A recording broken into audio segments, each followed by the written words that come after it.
Menteri Dalam Negeri Tito Karnavian mengaku akan mengecek kebijakan kenaikan pajak bumi dan bangunan Kabupaten Pati yang mencapai 250%.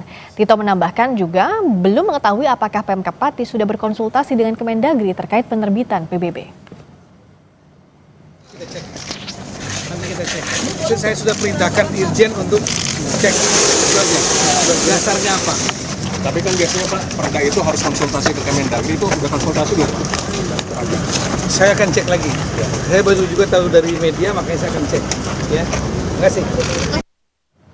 Saat ini kita juga sudah terhubung dengan Gubernur Jawa Tengah Ahmad Lutfi untuk membahas polemik kenaikan pajak di Pati mencapai 250%. Pak Gubernur, selamat malam. Terima kasih sudah hadir. Apa kabar? Oke, baik. Selamat malam, Mbak. Selamat malam. Pak, sebenarnya kalau komunikasi terakhirnya Pak Gubernur dengan Pak Bupati soal kenaikan pajak di sana seperti apa? Memang kita sudah lakukan komunikasi dengan Bupati Pati.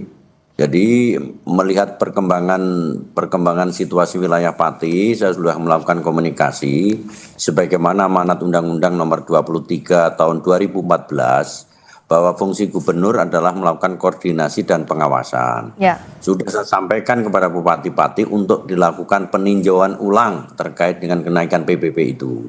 Kemudian yang kedua, buka informasi kepada masyarakat. Artinya jangan sampai ada sumbatan informasi-informasi yang tersumbat kepada masyarakat. Contohnya segera lakukan rapat kepada Forkominda, kemudian dengan stakeholder masyarakat yang ada untuk duduk bersama dalam rangka melakukan kegiatan ini sehingga tidak terjadi adanya fiksi di antara pemerintah, kabupaten kota, dengan Kabupaten Pati dengan masyarakat wilayah Pati. Yang kedua, dalam amanat ini Gubernur juga berfungsi sebagai wakil pemerintah pusat. Oleh karena itu wajib hukumnya apabila ini terkait dengan kebijakan publik dalam hal ini perda, kita akan melakukan fasilitasi terkait dengan perda yang akan diterbitkan. Pada tanggal 22 kemarin kita sudah memberikan suatu kajian.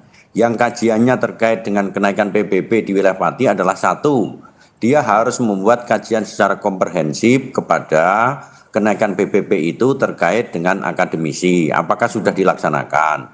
Dari kajian akademisi ini sebagai langkah bijak untuk kabupaten menaikkan PBB. Kemudian yang kedua, kenaikan PBB harus didasarkan kepada kemampuan wilayah. Ya. Dan yang terakhir, kenaikan PBB tidak boleh membebani masyarakat.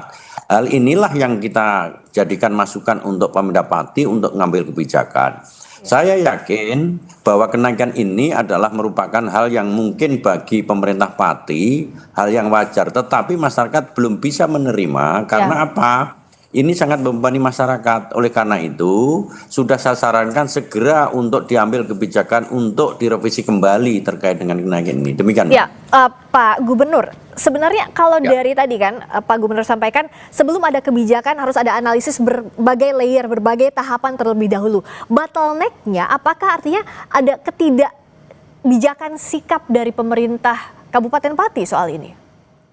Betul Mbak, jadi pemerintah Pati itu mengajukan surat verifikasi atau kajian ini tanggal 12 April 2025. Oh, April. Kemudian, ya 20 April. Kemudian tanggal 22 April Biro Hukum kita, kemudian panggillah namanya Pemda Pati dengan seluruh stakeholdernya ke provinsi.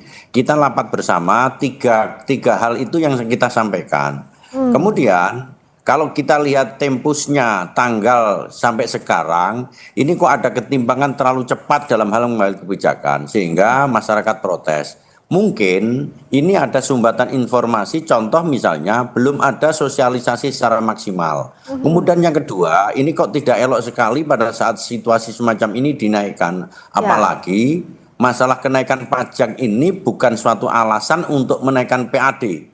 Masih banyak PAD yang kita lakukan, contoh. Kita harus menaikkan PAD dari unsur investasi. Jaminan keamanan dan ketertiban adalah salah satu pokok yang bisa menarik investasi di wilayah kita.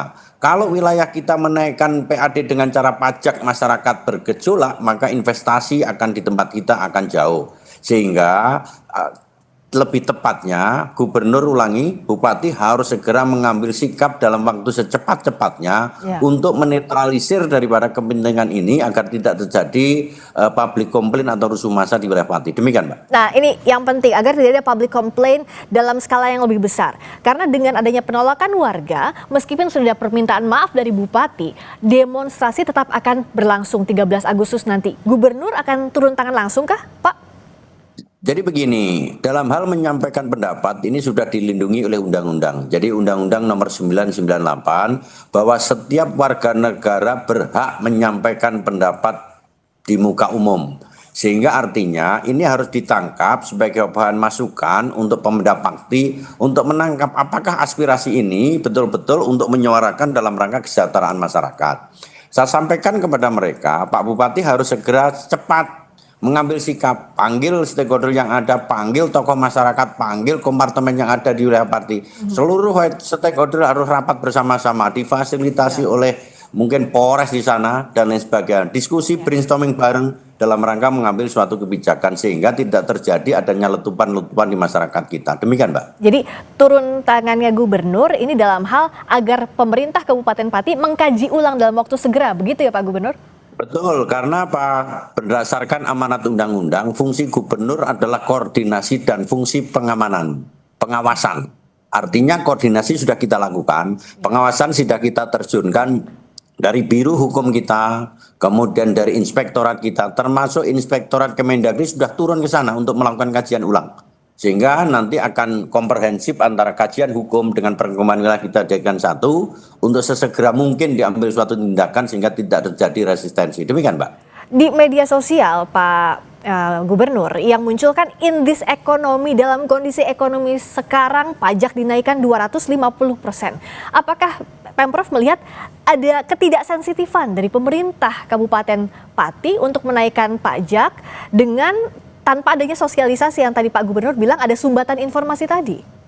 Ya itu makanya saya sarankan kepada Bupati karena pelaksana Bupati bukan Gubernur, Mbak. Iya.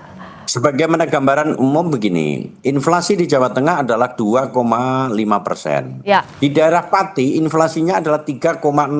Artinya kebutuhan masyarakat, daya beli masyarakat turun dan kebutuhan tinggi. Tidak elok kalau timing untuk menaikkan ini dilaksanakan pada saat sekarang. Ini sebagai bahan-bahan pertimbangan untuk segera mungkin Bupati melakukan review terkait dengan kebijakannya. Demikian, Mbak. Iya, nah lalu juga kita tidak ingin hal seperti ini terjadi lagi di daerah lainnya, di Jawa Tengah khususnya, Pak. Karena kan kalau empati tidak diletakkan di nomor 1 dalam menyusun kebijakan, akhirnya gesekan di publik bisa terjadi seperti yang terjadi di Pati. Apa yang bisa dilakukan antisipasinya, Pak Gubernur? Satu, kita sudah warning ke seluruh bupati wali kota bahwa kita harus menciptakan iklim investasi itu yang paling utama. Jawa Tengah menjadi swasembada pangan untuk menemukan industrialisasi. Perkembangan ekonomi Jawa Tengah sangat tinggi sekali. Kita sudah mendekati 5,28%. Investasi yang masuk di Jawa Tengah hampir 45,2 triliun untuk wilayah kita. Ini sebenarnya adalah langkah-langkah strategis untuk melakukan suatu komparasi, membangun wilayah tidak cukup dengan APBD atau PAD, tetapi kita menggunakan investasi yang kita lakukan. Salah satu syarat jaminan investasi adalah iklim situasi yang kondusif.